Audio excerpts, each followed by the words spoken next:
tekereza umuntu akubwira ngo numva amatiku y'abakozi b'Imana bari mu Rwanda. Buri iretse ko arigenya ngo ndavuga ngo ntimunkurikirane, iriya komanteri uyikurikiranye ukabaza uriya muntu amakuru wasanga yarakomeretse. Diaspora, intara ya Diaspora bafite ikibazo gikomeye kibikomere, ariko bafite n'ikibazo Imana intabare banyihanganire mbivuge. Bafite ikibazo cyo kujarajara, cyangwa tetanga 3,000 by'amadolari, ubwo ni miliyoni 3 na yandi y'u Rwanda. Urya muntu arayamu kuko ibigenze bite, yamubwiye inyigisho zijyanye n'amavamutima. Mwibutse ko atamubwiye ibijyanye n'uko Imana n'ikimana imushakaho, ahubwo yamubwiye ibijyanye n'ibyo ashaka ku Mana, amarangamutima emosi. Ari abantu bajya bavuga ngo abakozi b'Imana bo mu Rwanda ngo n'abahanuzi ngo nta mukozi w'Imana ukiriho. Sitopre hariho 7,000 bitarapfukamira bare binayosereza imibavu. Bwa buhanuzi bw'amezi 3 ntibusohoye, ahita atera vode yo kwisezerano TV. Wa mukozi w'Imana n'umwesikoro yandiye amafaranga yarayakuriye, mwarayasangiye. Wa mukozi w'Imana yambwiye umwaka ubukwe buzaberamo, none fiance yageze gute? Yaranyanze. N'igifu cyawe ntago umuntu arya ibintu byose, niyuriye byose urujya ku masaha. Biratangaje kubona umuntu rero, umuntu wese uje kwisezerano TV wese atunga nimero ye. Abahanuzi bose n'abavuga butumwa bose bo kuri YouTube akaba bazi. Mu byukuri evode abo bantu nibagutuburira bazaba kubeshyeye.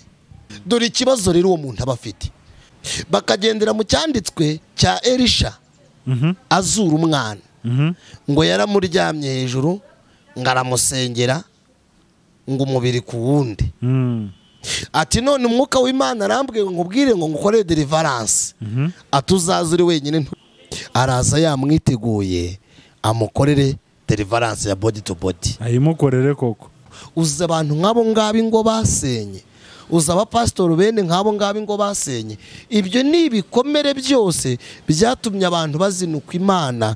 Noneho hari na tekinike yo gushaka abakomisiyoneri, umuntu akabaza ubuhamya bwa Evode, noneho Evode ukamubwa ubuhamya bw'uwo mu Diaspora, ngahita mugana Yesu arambwiye ku nguko. Wa mu Diaspora akavuga ati yewe atuzi ko bya bintu ari byo, ati nukuri ati mukozi w'Imana yakweretse. Yego vo wumva ibintu biriho pe, ngibyo bintu byaranasohoye. Iyo ni passe y'ubuhanuzi. Passe y'ubuhanuzi. Yego passe y'ubuhanuzi. Yego kandi arazwe.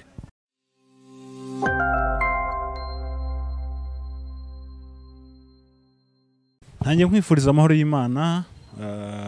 Wowe dukurikiye, ushobora kuba uri hano mu Rwanda, ushobora kuba uri mu bihugu bitandukanye, inshuti zacu z'aba-Diaspora, mwese reka mbabwire amahoro y'Imana abane namwe. Kuri kamera ndi kumwe na bavugirije Adrien. Amakuru? Amakuru ni meze vo. Urakomeye? Warugiye kuryihakana se?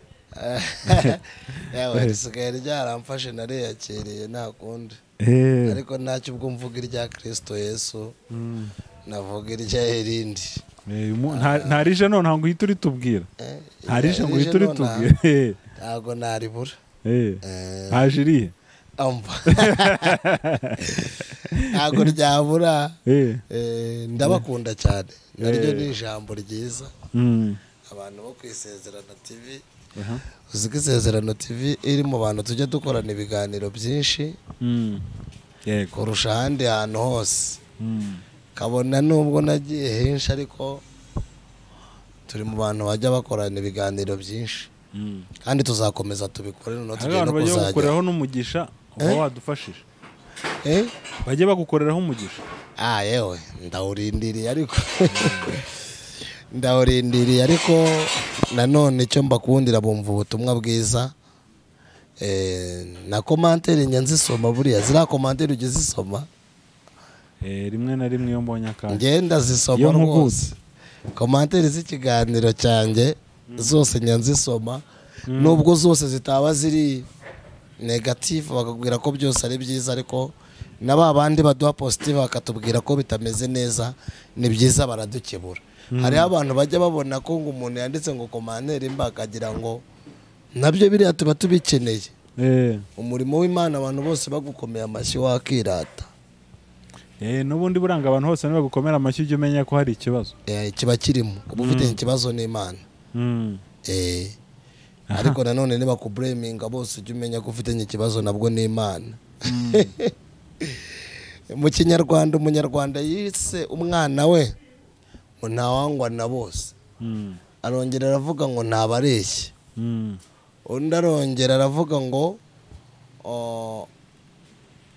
byose ni Mukamana. Kubyukanya imiganira. Undi aravuga ngo banga yandusha. Banga yandusha.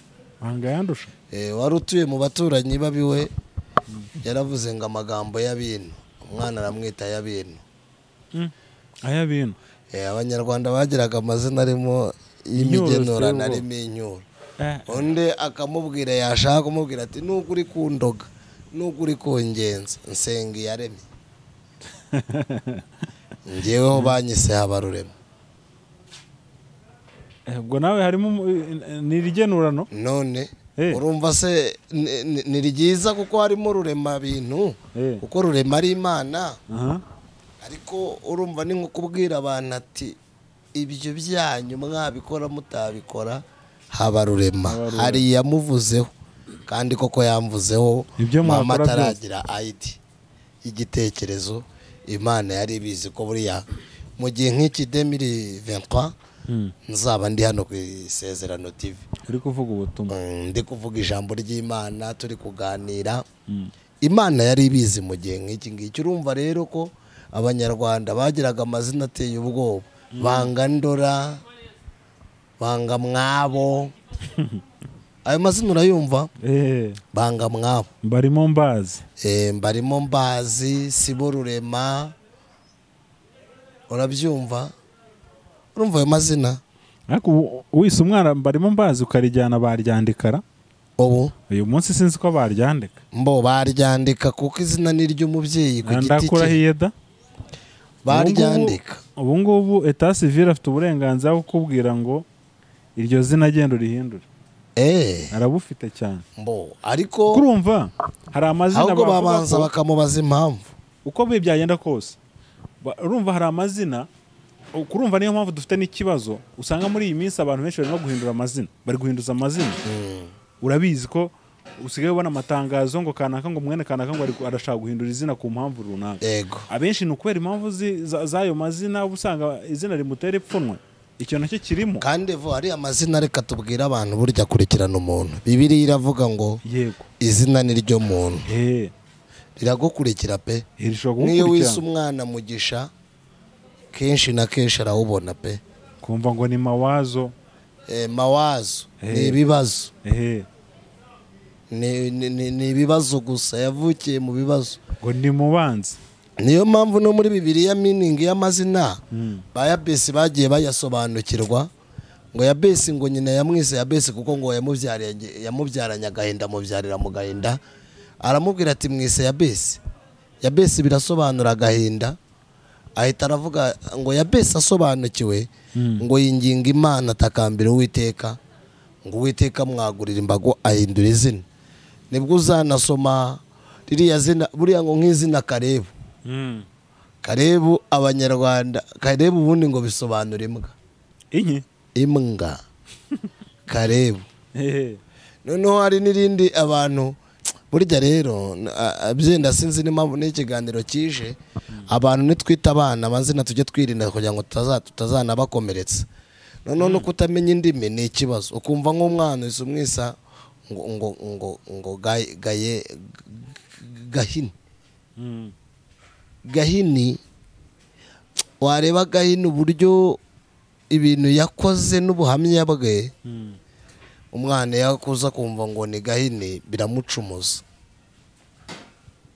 Si bimucumuza se? Anyway, ntacyo karakaze reka twikomereze.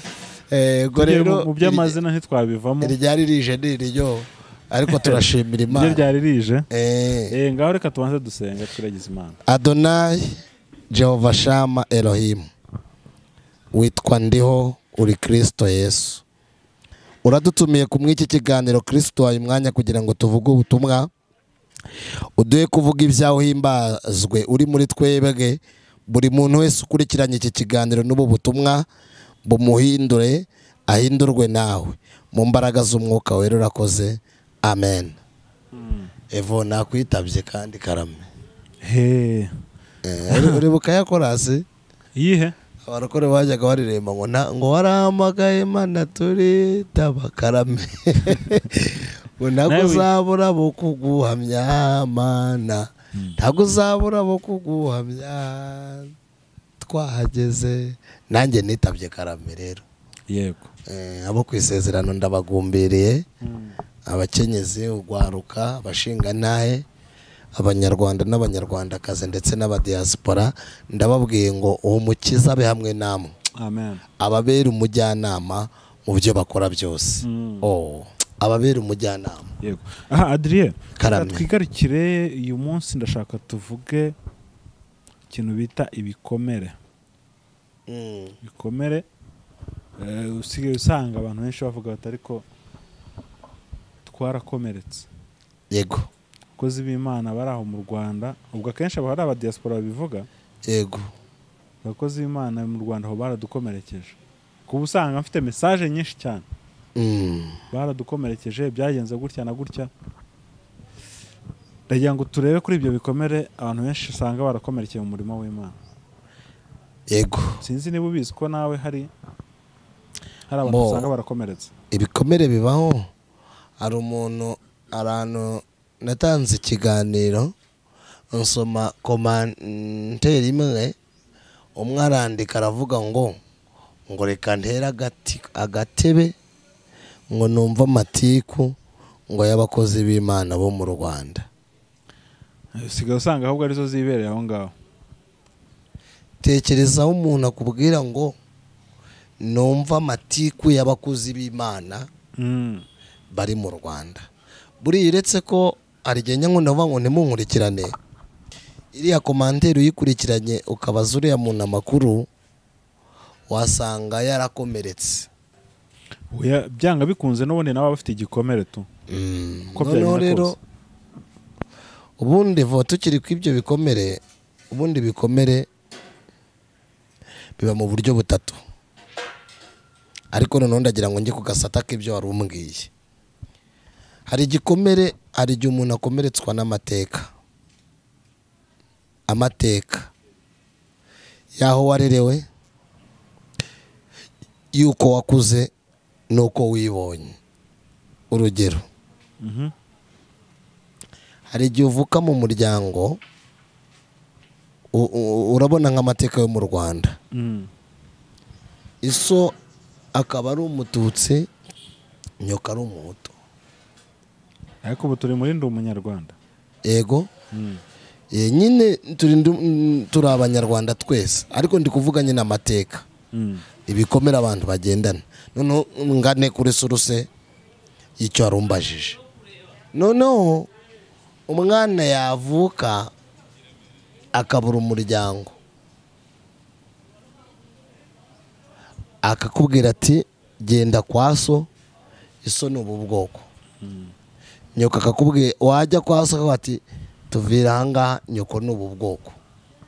Uhita wibaza. Ariko hari n'abantu bafite ibyo bibazo byo benshi, ko hari n'umupasiteri wigeze kuduha ubuhamya ko icyo kibazo yakigize. Uyu munsi ari wenyine kubera ko iwabo kwa se baramwanze no kwa nyina baramwanze.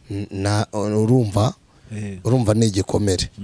Uhita wibaza ngo mvuka he, nzaka umunani, ese nzabarurirwa he? Yego. Yego. Wajya kwaka ibyangombwa, ibyo bintu nabyo bikaba ikibazo. Icyo ni igikomere cy'amateka.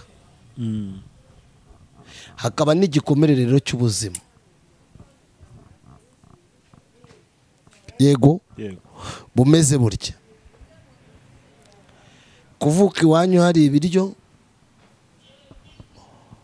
mukize ntacyo mubuze, washaka ugakena ukaba ikibazo muri sosiyete ngo nawe wabona uzi ko tubona abantu batugira tw'uducyuro nyine ngo nawe wabona yego uzi neza ko ibyo bikomere bijyaho bikagera no mu bakozi b'Imana ku buryo nk'umwana w'umupasiteri ahita akubwira yaba ari nko mu makosa pasiteri agashaka kubizira akazira igikomere cy'umwana we ngo reba sha ngo n'umwana wo kwa pasiteri Imana ngajya nywa kaganje urumva ngo uriya se ngo si umwana wa mushumba ngo wangu ngo umva biri ngo uriya ngo n'umwana ngo wa profeseri ngo bro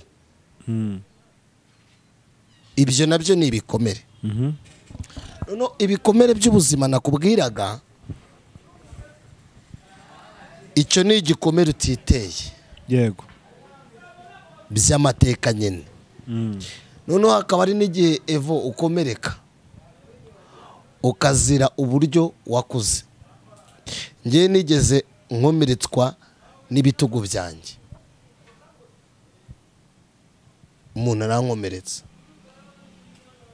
adafite n'ubuhamya bwanjye avuga nk'umuntu nzi neza arakumanuka ngiye gukora ubukwe twerekanywe arangije kandi uwo muntu yagombaga kuba ari hafi ya mabukwe nawe ari mu bantu bagomba kuzahabwa iki impano uzi ukuntu yavuze kuko aho mvuka n'ahavuka ari mu ntara imwe na district ari imwe akarere uzi ukuntu yavuze vo yaritonze abwira umudamu n'abantu arababwira ngo uriya ndamuzi batise yikoreraga imicanga bati nuriya yikoreye imicanga bariya abana babayeho nabi bati niyo mpamvu ubona na biriya bitugu bye bisashe kuriya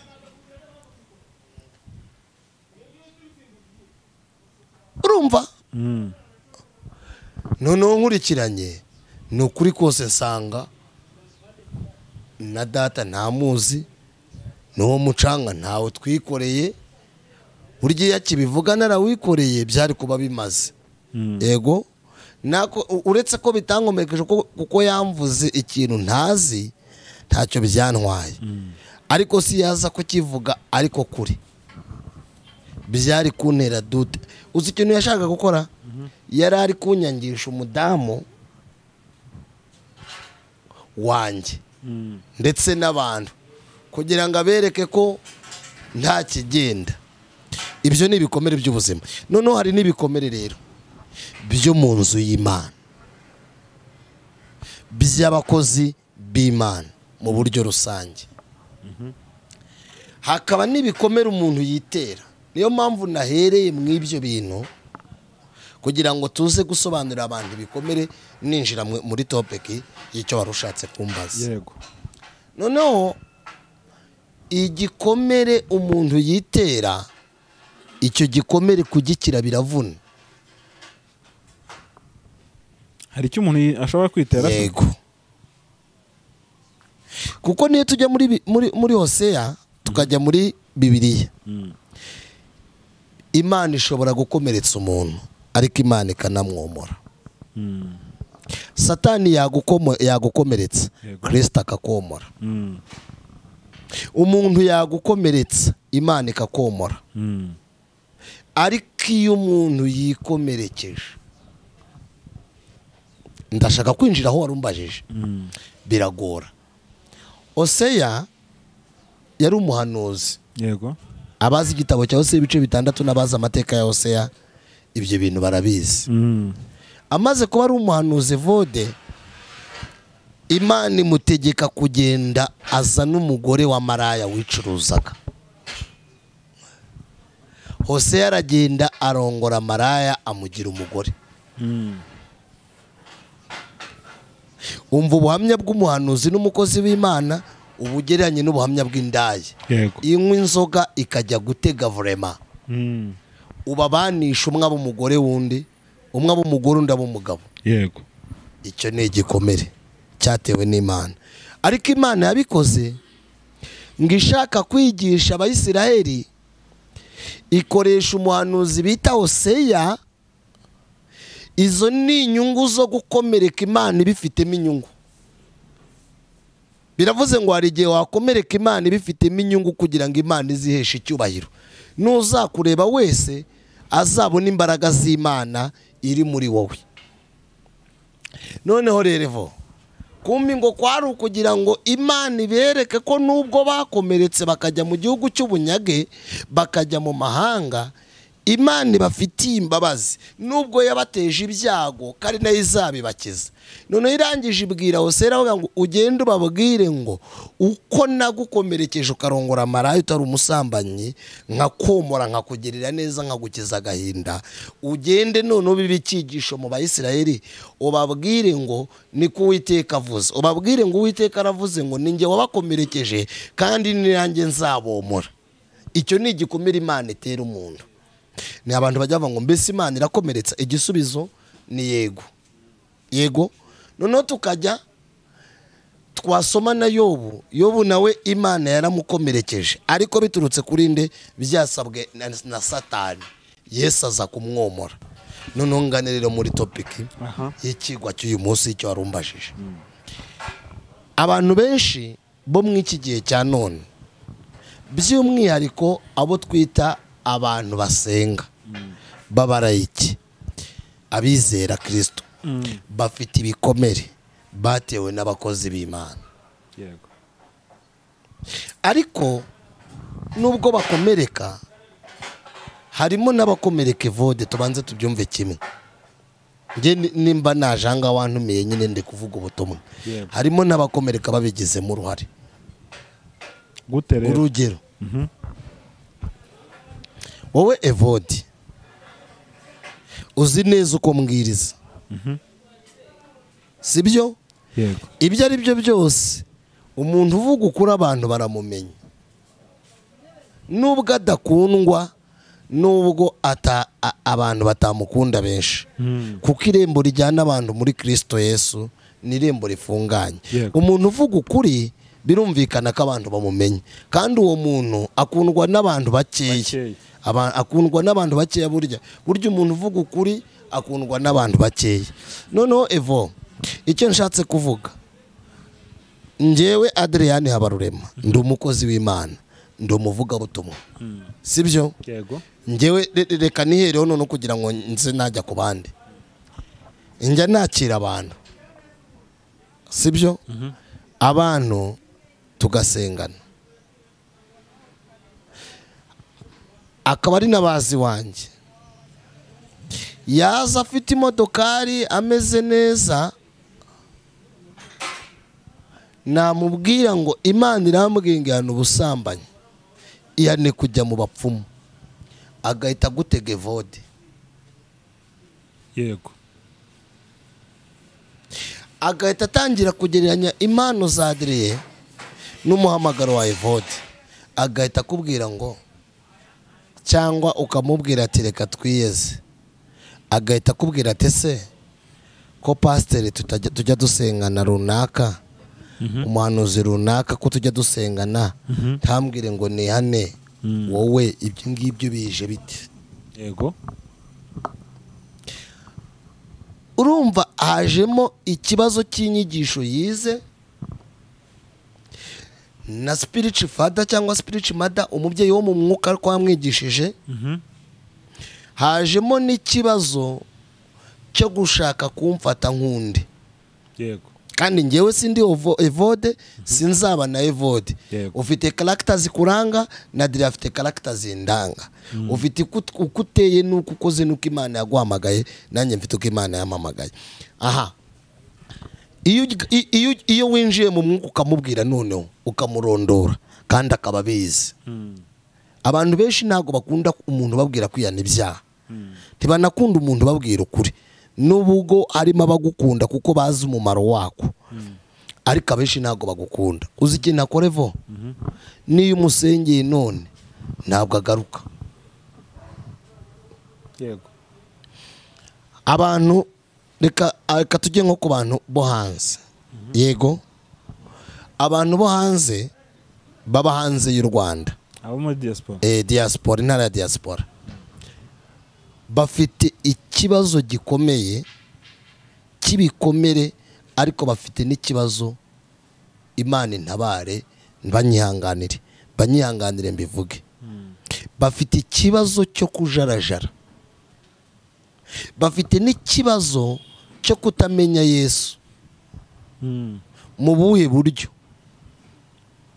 none nimba ndi kwigisha inyigisho z'ibikomere arafashwa ampamagare n'urugero sibyo ngiye nibajya bamamagara ni bake ni 3% kubera ko ngiyewe ngo nyine inyigisho ziryaye sibyo nungize umugisha kampamagara ni muri bya 7,000 bitapfukamiye bayari babandi bake cyane Imana isigaza urumve vo yego noneho twibukiranye ko iyo amamagaye tugasengana ejo hari igihe haza wakira undi muntu uzi kuvuga bien hariho abantu bazi gutondeka amagambo ayatondeka neza ku murongo ku buryo akavuga ati uyu muntu rwose ari mu kuri ari mu mwuka pe nawe aramuhamagaye dore rero ikibazo urampamagaye ngo dusenge noneho iyo umubwiye ngo atura dusenge ahita akubwira ngo ntabyangira iyo umurondoye ukamubwira ati ihanibi ibingibi ubiziki arakubwira ati Imana imbabarire kugira ngo akumve ngo yumve n'ibyo umubwira iyo umubwiye ngo Imana irashaka ko ukizwa n'ikivuze Imana irashaka ko wiga ijambo ry'Imana ukarisoma arakubwira ati wowe ntago nagutunga ubwo nimero ye rayitunga ntago wongera kumubona kuko wamubwiye bikomeye yego buracyara guhamagara vode biyende vode tumugereranye n'umuntu udaza evode ahita akubwira ati Yesu aragukunda inshuti y'umusaraba ati Imana iguhaye amafaranga Imana ikubakiye urugo umuntu uri guhanurirwa kuko yubakiye urugo yakuyemo inda 7 n'urugero umuntu uri guhanurirwa ko Imana imuhaye amafaranga n'umujura n'urugero ndi gutanga ntago wongera gutunga nimero yawe hari igihe noneho rero bamara gukundana ukwezi kumwe agahita akubwira ati ndumva umwuka wera ambwiye ngo nkubwire ngo tanga igitambo cya Isaka cy'ibihumbi 100 by'idolari tugira ngo ni 100 by'amanyarwanda cyangwa ati tanga 3,000 by'amadolari ubwo ni 3,000,000 na yandi y'u Rwanda urya muntu arayamu kuko ibigenze bite yamubwiye inyigisho zijyanye n'amavamutima mwibutse ko atamubwiye ibijyanye n'uko Imana n'ikimana imushakaho ahubwo yamubwiye ibijyanye n'ibyo ashaka ku Mana amarangamutima emosiyo noneho igitangaza kiri buze kubamo wa muhanuzi hari n'igihe aba ari umurangi cyangwa ari umwesikoro ari umutubuzi ako nshaka kuvuga rero gakomeye buracya ahita amubwira za miliyoni yazohereje arahita amubwira ngo igitambo cya Isaka njene ngisobanura gato y'abantu babimenye ni ya maturo bavuga ituro ryo kwishinganisha yego ibyo nabyo twabivuga twagiye kwigisha mu nyigisho bibaho mbese bibiri bivuga iki icyo sinshatse kukigisha kakanya noneho rero evo arayongera kubwira ati Imana yambwiye ngo kugira ngo uriya musore wawe mukora ubukwe bakuzingiye Victoria no bajyanye umwambaro wawe kubera ko aba-Diaspora benshi bavuka mu Rwanda sibyo abo tuvuganye n'abavuga ikirimi cy'ikinyarwanda n'ikirundi uko bumva ibyo tuvuga evo ati Imana inambwiye ngo tanga 5,000 by'idolari nshaka abakozi b'Imana basize amavuta tujye kuwukurayo yego dore rero ikinyoma ariho abantu bajya bavuga ngo abakozi b'Imana bo mu Rwanda ngo n'abahanuzi ngo nta mukozi w'Imana ukiriho. Sitopre hariho 7,000 bitarapfukamira bare binayosereza imibavu. Ndiwumva ko ahise abyohereza wa muntu araje noneho iyo ahuye n'abantu 10 Yesu ikora gutyo agenda muri Range Rover. Yego bene data rero bahanuriye ibi bintu ndebe vode tuganire. Bene data bahanuriye ibi bintu ahita akubwira ati mu mezi 3 fiance wawe arabaje. Mu mwaka urabukoze ubukwe. Urumva uryo kwanuye akakurondora ngo dore barakuzinze igakwiyiriza iminsi 3 wiga usome Bibiliya kugira ngo Imana icakagura inzingo we ntushaka no kumwumva. No toka pepo abazimu bashye mu izina rya Yesu ninde se wanzinze ninde unyanga nikahita kubwira waravangiwe. Niyabonye ikiganiro gihita urutura commentaire akavuga ati wowe nta mukozi w'Imana kuri muri umwesikoro, wowe waje gushaka views kubera ko udakoze ukuri kwara ku byaha bye uri no kumubwira ngo asenga ashaka ubusabane n'Imana n'ubushuti n'Imana ndi mu binshuti. Bene aba bantu rero bakundwa n'abantu bazi Imana. Ashobora kuguhamagara n'umuntu umwe cyangwa babiri avuga ati wavuze ukuri cyangwa batatu. Imana iguhumugiye. Ariko iyo ukoze iyo kiganiro nk'icyo ngicyo kivuga ko Imana ibivivuye telefone yawe iruzura. Iyo babwiye ngo ikibuga kiricuritse kagati ni musenge baragutuka. Ariko iyo babwiye ngo Imana irabaguye ibahaye umugisha uhamagarwa n'abantu. Nk'ubu ngubu hari abantu bafite nimero nk'ibihumbi 10 n'ibihumbi 20 kandi ugasanga ibyo bihumbi 10 byose arabituburira ntabibwira ubutumwa. No simvuze karata ari n'abafite ibihumbi 10 babwiza abantu kuri. Yego none voda akantu nashaka kukubwira nshuti yanjye bwa buhanuzi bw'amezi 3 ntibusohoye ahita atere vode yo kwisezerano TV. Wa mukozi w'Imana n'umwesikoro yandiye amafaranga yarayakuriye mwarayasangiye. Wa mukozi w'Imana yambwiye umwaka ubukwe buzaberamo none fiance yageze gute yaranyanze. Nk'ubu ngubu ngewe sibyo situri kuganda kubikomeretse byo mu nzu y'Imana sibyo. Ngewe nzu umuntu merutse kubwira ngo afite umuntu bakundana buri weekend baragenda bakaryamana baba hanze byenda aho babatwareke kugira ngo ne kugira. Naramubwiye ngo reka gusambana Imana igukorera ubukwe. Reka kuryamana n'uriya muntu mwereke ko wabiretse abone kuri seriye. Yarambwiye ngo biriya bintu ntago nabireka. N'Imana irabizi ko nkunda iki ibintu kwifata simbishoboye none reka ngire gute sinzasayisha mu bahungu reka ngire umwe tuzajya twiryamanira. Ni kabenshi bateye yaba umwe ndashaka nkwibutse ko utamuhawe n'Imana kubera ko murasambana. Aka ka message kagende uzi ikintu cyaje kubevo wa muntu nta kinyikozo nta namamagara ahise akureka yaranditse kandi wari umubwiye kandi ibyumba arabizerera n'abahanuzi arabazerera. Ubwo araho wajyanye bakavuga ati Imana iguhaye umugisha imukoreye ubukwe igukoreye ubukwe sibyo irabivivuye. Yego nzi nundi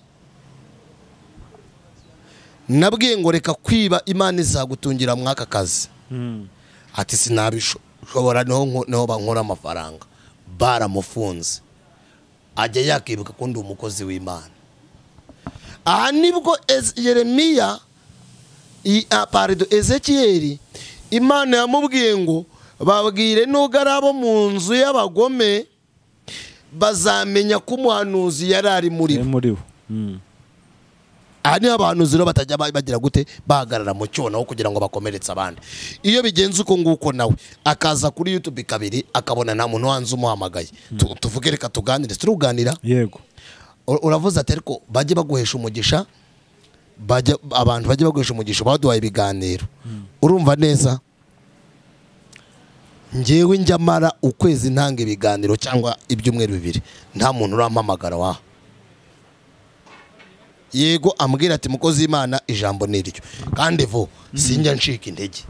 Hari tikese ujyuma oya ngo nuvuga ubutumwa oya nzanga kuvuga ubutumwa bwa Kristo Yesu. Nzi neza ko ndi kubiba imbuto, nzi neza ko ari abantu babyumva. Noneho rero iyaje kabiri umukozi w'Imana w'indamu akabona nta muntu umuhamagaye ahita ahindura inyigisho. Nibwo usanga abantu bose baza bakavuga ngo Imana yabatumye ntayerekwa yabonye. Kuko abantu bo hanze rimwe na rimwe badasenga, barasenga meme, harimo abasenga ngewe nzi. Nk'ubu ngubu ngewe nzi umukecuru usenga, ntago ajya kora ikosa ryo kuryama adasomye Bibiliya. Hari igihe tuvugana akambwira ati tuzasubira ngiye kubanza nsome Bibiliya. Cyo kintu ndakimwubahira. Araza ahindura inyigisho. Nibwo bose baza bavuga ngo Imana yabatumye. Nkibutse ko biravango mwibuke mujye muguma uko mwari mumeze mugihamagaro. Uyu muntu rero waje yihandishijwe nko gutumwa n'Imana ntajwe yumva atajya nahanura. Iyo ahuye n'umuntu ufite irari aramutuburira. Yego, ariko hari abantu basenga hagati sinijyama ndasomye Bibiliya. Kubera iki? Niho hantu hari ijambo ry'Imana akumva n'ijambo we ajya nambwira ati do akanyoreza ati dore izi nyigisho zitandukanye nibyo nzansoma muri Bibiliya. Ni nabwo buhanuzi zitandukanye nizo njya numva muri Bibiliya. Uwo muntu kumusengera niyo umusenze ukamubwira ngo Imana yambwiye arabyumva cyane kuko azi icyo Imana ivuga. Ntujya kumutuburira ngo akumve. Sina ngombwa bene ngo ntakeneye ngo Imana irambwiye. Ashagwa icyifuzo ati mfasha gusenga cyasubizwa kuvuga ngo cya cyifuzo cyarasubijwe. Yizerera mu ijambo, yemera na Mwuka Wera, yemera ko Imana ivuga, ariko akemera ko wanasenga Imana igakora. Abenshi yego abo bantu rero ni 3%. Abandi bo bashaka kwivuga. Yego iko muvuganye yumva icyo Imana ivuze. Icyo rero nakomeretswa n'abahanuzi ni uzaba ubyiteye. Ntazabeshyira abahanuzi kubera iki? Kubera iki vode? Ntago umuntu ari ingurube. Ingurube irya isombe, ikarya ibishyimbo, ikarya ibijumba, ikarya ibiki. N'igifu cyawe ntago umuntu arya ibintu byose. Niyo uriye byose urya ku masaha. Biratangaje kubona umuntu rero, umuntu wese uje ku ISEZERANO TV wese atunga nimero ye. Wajya ku Gasaro ugatunga nimero, wajya ku ISEZERANO ugatunga nimero, wajya ku ISEZERANO rishye ugatunga nimero, wajya kuri Zaburi ugatunga nimero. Abahanuzi bose n'abavuga butumwa bose bo kuri YouTube akaba bazi. Mu byukuri evode abo bantu nibagutuburira bazaba kubeshyeye. Si wowe wabyiteye. Dore ikibazo rero uwo muntu aba afite ni ukutamenyana n'Imana no gutumbira Yesu. Yego, nemera ko umukozi w'Imana gusengera ukaruhuka, nemera ko umuntu yagutura ibibazo. Ari n'ibindi abantu batazevo. Uzi ko umukozi w'Imana iyo muganiriye wa nyawe akakuganiriza ijambo ry'Imana, uzi ko uhita uhabwa umugisha, uzi ko utabarwa iyo umwizerereyemo. Yego, ariko arashaka kwizera yumvise icyo Imana ivuga. Uyu mwuka rero bawita umwuka w'igipfumu. None ikindi kintu ntakirengagiza cy'igikomere, bene data b'abakozi b'Imana nabo ntibazi ko abantu bo hanze ndetse no mu Rwanda yego mu nsengero umwanya wabo bamukeye. Iyo abonye umugisha asengera kuri YouTube. Aba-Diaspora benshi basengera kuri social media. Niho bumviriza ijambo ry'Imana, niho bumviriza ubutumwa bwiza. Kubera iki amasaha menshi ari mu kazi, amasaha menshi ari mu kazi, yabonye isaha imwe ebyiri ariyumvira ubutumwa bwiza. Yego, none iyo ahuye rero n'umuntu umeze uko nguko warundutse aramuhuhura. Niyo mpamvu usanga benshi bandika komanteri ngo amatiku y'iki y'abakozi b'Imana. None se Evo, uwo muntu we wamurenganya, none akaba ari n'umuntu utazi iby'agakiza, yakumva avuga Kristo agahita avuga ati uyu ni umukozi w'Imana. Yego, none wamubwira ngo Imana iravuze ngo tanga miliyoni, agahita ayitanga.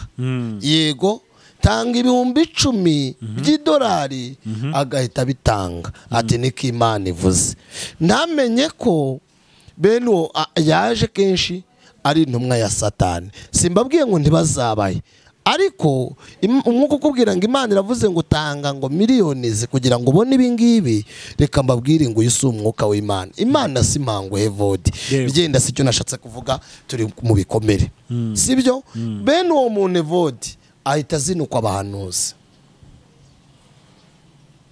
Iyo umubwiye ngo tanga ituro rya miliyoni 10 mu cyumweru kimwe by'amadolari 200, yego mu cyumweru kimwe Imana irabiguhaye akazi, kakaza akakabura, ahita yumva abahanuzi bose baza kwisezerano uti ari abeswa, bose baba yabeswa.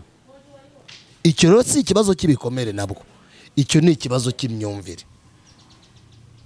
Uwo muntu afite imyumvire ibikwiye gusobanuka. No kuvuga ngo Adrien, wenda turimo tugira ubundi uyu muntu reka dufasha bene data. Yego, n'abanyarwanda reka saba diaspora gusevo no mu Rwanda barahari. Nk'ubu ngubu reka nkubwire, ntago nkubeshya pe. Ubutayu bwinshi busigaye bujyamo abarangi. Abantu nibashake bige gusenga. Ikindi umuntu akuramo indanga akajya kwihanira mu butayu. Niyo system ndavuga ibiri hano mu Rwanda. Sibyo? Yego. Noneho hari n'ikintu cyateye deliverance. Yego, hari masaye mu gace ka Masaye bita body to body massage. Massage body to body, igihimba ku gihimba, umubiri ku wundi. Urabyumva? Noneho rero haje na deliverance imeze uko nguko, bakagendera mu cyanditswe cya Elisha azura umwana, ngo yaramuryamye hejuru ngo aramusengera ngo umubiri ku wundi. Ati none umwuka w'Imana arambwiye ngo nkubwire ngo ngukore deliverance, atuzaze uri wenyine, ntuzaze wambaye ikariso. Uzansanga ahangaha dusengana yibiri ngo ukore deliverance.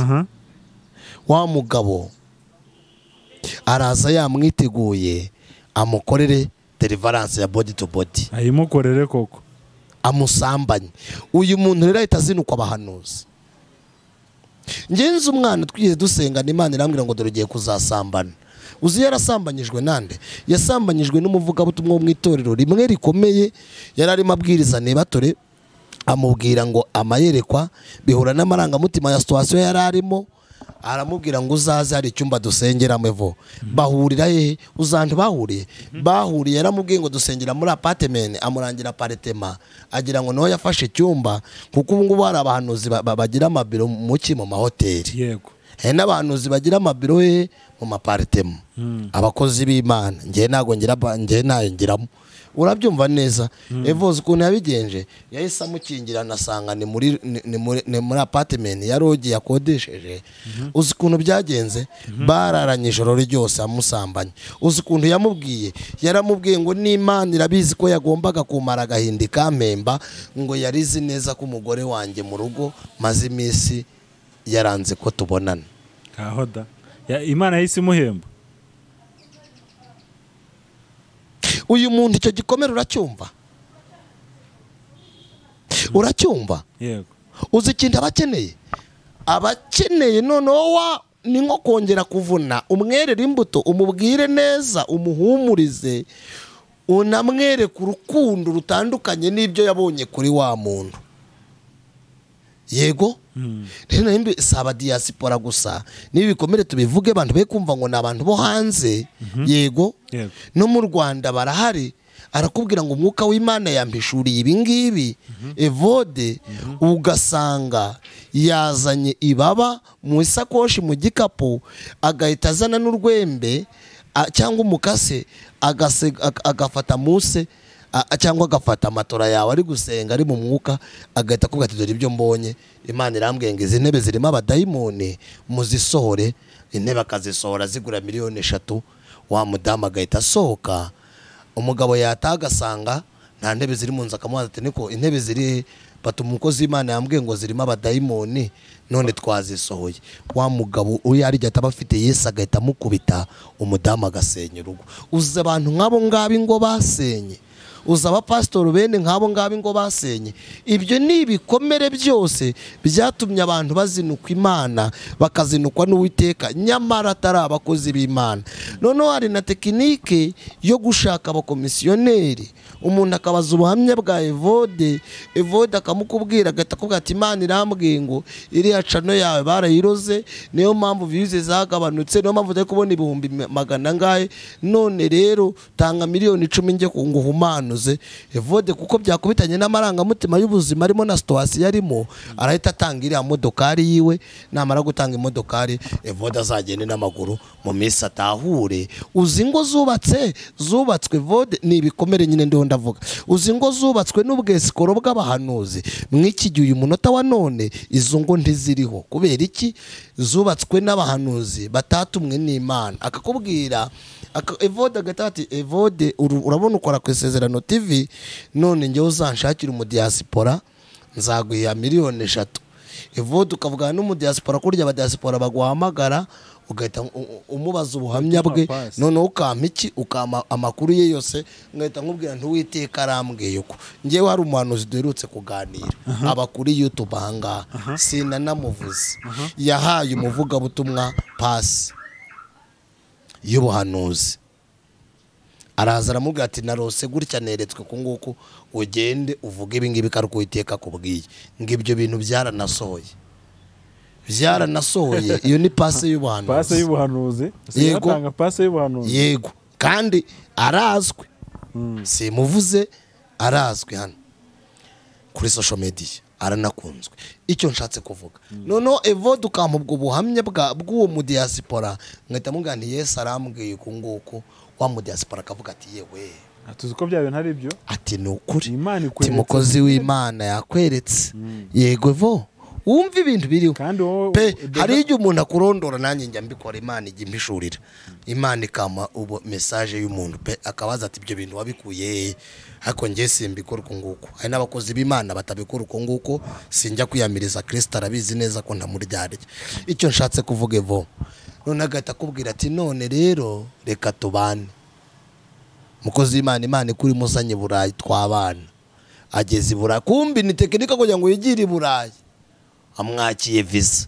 Iyo ageze yo rero atavuga ati muri abagome ntaba abakozi b'Imana, muvuga muri abakozi b'Imana ki? Kandi ntiyigeze avuga no mu rurimi rushya, ntiyigeze anahanura. Iyo ni ibikomera abantu babitse. None ikibabaje babitwerera Imana, bakanavuga ngo Imana yavuze. Sinzi ikibazo washaka kumbaza, ariko umenya numva ari ukuntu ndimo ndabyumva ushatse kumbaza ati umuntu yakitwara gute, ni gute ibyo bintu umuntu yabikira. Inama wamugira ni iyi. Dore inama rero Evode, ashobora kuba yarakomeretse, umuntu ashobora kuba yarakomeretse, yego, ashobora kuba twumvisha atarakomeretse cyane, ariko ari mu nzira zabyo. Yego, kuko uyu munsi avugana nawe, yego, ejo akavugana na Evode, yego, na Elize, runaka na runaka, undi akavugana n'abandi, ahora muri Natwane Rutayisire, ejo akavugana na Zigira inshuti Michel, bose kandi ariko ngakene kumva ijambo ry'Imana. Yego, ikintu cya mbere nabagiraho inama, sibyo, nabo nibige kwirobera kugira ngo batazaroberwa inyangaruzi cyangwa imisundwe. Yego, kabiri kandi nimba wambunye ukankunda, nyizereramo, wijarajara mu bandi. Nubona utari kumbona imbuto zo mwuka wera, utandukane nanjye ushaka undi muntu. Ariko gukunda Evode, ukunda Adiriye, ukunda Elize, yego, ukunda Zigira inshuti, ukunda Natwane Rutayisire, bose ubahamagare mukozi b'Imana, bose ubaha ibyifuzo. Wenda kubakunda nta kibazo njye mbibonamo, ahubwo ikibazo kumva ko bose bari buguhanurira. Nyine nibyo mvuga. Nuvuga ngo ntubahamagare bose kuko ubakunze, ahubwo ubakunze kuko ushaka ko hari icyo ko baguhanurira bose. Bose ngo baguhanurire. Ibi bintu uzi ikintu biri buze gutera, urahinduka inzererezi, uhita ubumuraguzi, uraburi gupfumaguza. Anyway, kunda umuhanuzi umwe ajya gusengera, nagira icyifuzo musengane, n'iki nasubizwa mushimana Imana.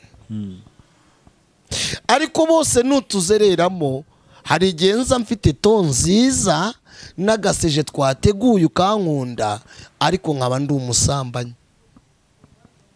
Nkanakubwira ati mereze foto yawe, ufotore hepfo, ufotore no hepfo, none reka tuvugane kuri video call. Ubu hari abasengera abantu bari gusengana kuri video call. Yego, nyereka n'igice cyo hasi, kora nahanga. Ashiduka ari kumwoherezamo imyuka y'abarangi. Noneho urya muntu nahurika avuge ngo si abakozi b'Imana. Iyo ni inama ya mbere. Indi nama ya kabiri, nemera Bibiliya nk'ubuhanuzi butavangiye vode. Nusoma Bibiliya ugakurikirana n'iki kiganiro, uziga gusenga, mwuka azakwigisha gusenga. Yego. Kandi ibi bintu nimbivuga bo hari udusysteme twadutse, byenda turaza kubivuga, tuzabivuga mu kindi kiganiro. Ndashatse kuvuga Evode, wizerere mu ijambo no kuri Kristo Yesu. N'umukozi w'Imana umwizereremo, kuko niko Imana yabwiye, niko Ahabu yes yaravuze ngo mwizere Imana, Uwiteka Imana mwizere n'abahanuzi yatumye, ejo mw'iki gihe izakora igitangaza. Ariko wijarajara usenge Kristo, uzabona igisubizo. Ikindi cya gatatu Evode, niba unkurikiye ntumboneho imbuto z'umwuka wera, tandukana nanjye. Wirindira nono ibi bikomere Vode. Ari umuntu uherutse kumbwira, nkavuge nako ngo yaramubwiye ngo ugomba kungurira telefone nk'iyo yawe ihenze, ngo ikintu cyose yatuye kibabaho. Ibi bintu nabyo barabikomerekejweho, ngo ndakwaturaho umuvumo, ndomuheshaho umugisha, n'inkwatura umuvumo ndawubona, urawubona. None aramubwira ati kumba umukobwa yiyambariye neza, Evode yakubisemo kwa kunda abakobwa akunda gusirimuka, nyamara ni n'umushomeri nta kazi afite. Ageze hano ngahura n'umuhanuzi aravuga ati urangura telefone nk'ingi, yari afite iPhone. Aramubwira ati gura ngahe, aramubwira turangura nk'ingi. Amubwira ati n'inyuma nzayigura, ahita amubwira ngo ufite ikibembe, ngo kandi icyo kibembe cyawe ngo uzarinda upfu kigifite. Ngo niko Imana imubwiye, sibyo?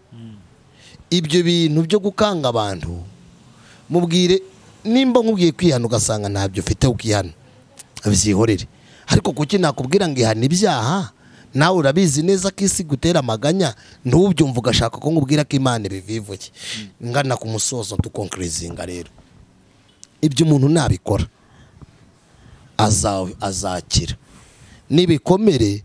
Kandi gukomeretswa n'abahanuzi kubavose isuruse yo gukira, ahubwo kubavona isuruse yo kugira gute, yo kuremba cyane. Nimba warakomerekejwe n'umuhanuzi uzomorwa n'undi, wakomerekejwe n'umuhanuzi mubi uzomorwa n'undi muhanuzi w'Uwiteka. Barebere ku nyigisho, ubarebere no ku mbuto zawe, imbuto nzakwerera, n'imbuto zimbonaho rekeraho. No kujarajara ubutunza amanimero y'abahanuzi 1000 muri telefone, ibyo sibyo.